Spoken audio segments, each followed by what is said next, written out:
বৃষ্টির সময় আমরা যে আমলগুলো করব তার মধ্যে একটি হচ্ছে আমরা বৃষ্টির সময় আল্লাহ সুবহানাহু ওয়া তাআলার কাছে দোয়া করব। সহিহ জামে একটি হাদিস বর্ণিত হয়েছে। শেখ নাসিরউদ্দিন আলবানী রাহিমাহুল্লাহ হাদিসটিকে সহিহ বলেছেন। রাসূলুল্লাহ সাল্লাল্লাহু আলাইহি ওয়াসাল্লাম বলছেন, ইসনানি লা তুরাদ্দানি, দুইটি দোয়া যা ফেরত দেওয়া হয় না, কবুল করা হয়, তার একটি হচ্ছে আর দোয়া ও ইনদান নেদা, আজানের সময় দোয়া করা, আর একটি হচ্ছে ওয়াতাহাতাল মাতার, বৃষ্টির সময় বৃষ্টি বর্ষণ হচ্ছে এ সময় আল্লাহ সুবহানাহু ওয়া তাআলার কাছে দোয়া করা। বৃষ্টির সময় দোয়া করলে আল্লাহ সুবহানাহু ওয়া তাআলা সেই দোয়া ফেরত দেন না, সেই দোয়া আল্লাহ সুবহানাহু ওয়া তাআলা কবুল করেন।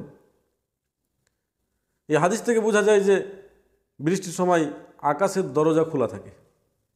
বৃষ্টির সময় দোয়া কবুলের একটা পারফেক্ট সময়, কারণ বৃষ্টির সময় আসমানের দরজা কিন্তু খোলা থাকে। আর এটা রহমতের সময় হিসাবে এই মুহূর্তে আল্লাহ সুবহানাহু ওয়া তাআলার কাছে দোয়া অধিক গৃহীত হয়। আল্লাহ সুবহানাহু ওয়া তাআলার কাছে কিন্তু এই দোয়া বেশি কবুল হয়। আমরা বৃষ্টির সময় আর কি আমল করতে পারি? বৃষ্টির সময় আল্লাহ সুবহানাহু ওয়া তাআলার কাছে এই বলে দোয়া করব, আল্লাহুম্মা সাজ্জিবান নাফিয়া, হে আল্লাহ, এটা যেন উপকারী বৃষ্টি হয়। যে বৃষ্টি দিচ্ছ আল্লাহ, তুমি সেই বৃষ্টিটা উপকারী বৃষ্টি হিসাবে তুমি আল্লাহ গণ্য করো। এই বৃষ্টি যাতে করে উপকারী হয়। এই বৃষ্টির সময় আরও কিছু করণীয়, একটি হলো দোয়া। দোয়ার মধ্যে আমরা গুনাহ মাফের জন্য দোয়া করতে পারি, রিজিক বৃদ্ধির জন্য, রিজিকের প্রশস্ততার জন্য দোয়া করতে পারি, রোগ মুক্তির জন্য দোয়া করতে পারি। যারা মুমিন নয় তাদের হেদায়েতের জন্য আমরা দোয়া করতে পারি। আরেকটি আমরা আমল করতে পারি, যে বৃষ্টি আল্লাহ সুবহানাহু ওয়া তাআলা দিচ্ছেন সেটা রহমতের বৃষ্টি মনে করে শুকরিয়া করতে পারি। বৃষ্টি আল্লাহর মহা নিয়ামত, তাই বলা উচিত আলহামদুলিল্লাহি আলা কুল্লি হাল, আল্লাহুম্মা জাআলহু সাজ্জিবান নাফিয়া, আল্লাহ তুমি একে উপকারী বৃষ্টি হিসাবে গণ্য করো। বৃষ্টির সময় আমরা আরেকটি আমল করতে পারি, যে আমলটি রাসূলুল্লাহ সাল্লাল্লাহু আলাইহি ওয়াসাল্লাম করতেন, তা হচ্ছে বৃষ্টিতে সামান্য ভিজা।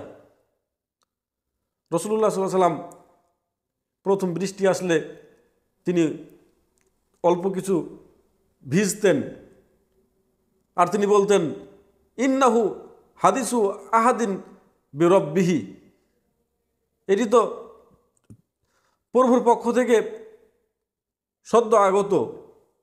বিশেষ করে সিজনের যদি প্রথম বৃষ্টি হয় তাহলে সেখানে ভিজা, সেখানে মাথা হাত এগুলো বাইরে বের হয়ে একটু শরীরকে ভিজিয়ে নেওয়া, এটা কিন্তু এই আমল করতে পারি। বৃষ্টির সময় দেখা যাচ্ছে একটু কষ্ট হচ্ছে, আমার ক্ষতি হচ্ছে। বৃষ্টির সময় তো কারো উপকার হয়, কারো ক্ষতি হয়। তো সে সময় কিন্তু ধৈর্য ধারণ করা, বদদোয়া না করা। যদি অতিরিক্ত বৃষ্টি হয় বা জলাবদ্ধতা হয়, রাস্তাঘাটে হাঁটা যায় না, কিছু ফসল পানির ক্ষতি হচ্ছে, তবুও ধৈর্য ধারণ করতে হবে এবং আল্লাহর উপর ভরসা রাখতে হবে। আজ মনে হচ্ছে আল্লাহ সুবহানাহু ওয়া তাআলার এই রহমতের বৃষ্টির ফলে আমার ক্ষতি হচ্ছে, কিন্তু সেটা যদি ধৈর্য ধারণ করে আল্লাহ সুবহানাহু ওয়া তাআলার কাছে আমরা এর বদলা চাই, আল্লাহ সুবহানাহু ওয়া তাআলার উপরে আমরা যদি পূর্ণ ভরসা করি, তাহলে আল্লাহ সুবহানাহু ওয়া তাআলা কিন্তু আমাদের আরও কিন্তু নিয়ামত বাড়িয়ে দেবেন। বৃষ্টির সময় আমরা সালাত ও ইবাদতে মনোযোগী হতে পারি। বৃষ্টি যখন হচ্ছে তখন আমরা সালাত কিংবা অন্য কোনো ইবাদতে আমরা মনোযোগী হতে পারি, কোরআন তেলাওয়াত, জিকির, আজকার। বৃষ্টি অনেক সময় একাকিত্ব ও নরম মন তৈরি করে।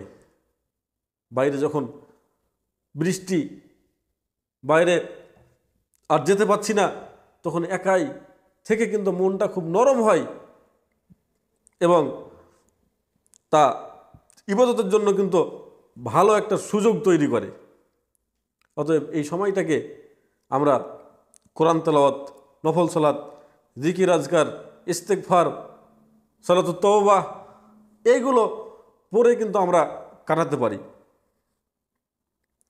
তো দুঃখের বিষয়, বৃষ্টির সময় এই আল্লাহ সুবহানাহু ওয়া তাআলার কাছে দোয়া করা, যে আমলগুলোর কথা বলা হলো, সেইগুলো না করে আমরা অনেক সময় দেখা যায় বৃষ্টি আসলে সেটাকে ইবাদতের পারফেক্ট সময় হিসাবে সেটাকে সুযোগ কাজে না লাগিয়ে আমরা সেইগুলো তো করি না, সেখানে উল্টো আরও কিছু আমরা অপরাধমূলক কাজ করে বসি।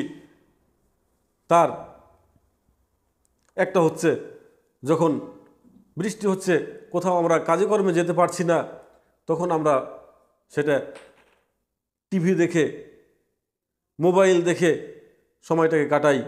কেউ আছে যে অনেক কিছু ক্যারাম বোর্ড খেলে, দাবা, লুডু এইগুলো খেলে কিন্তু সময়টাকে কাটাই।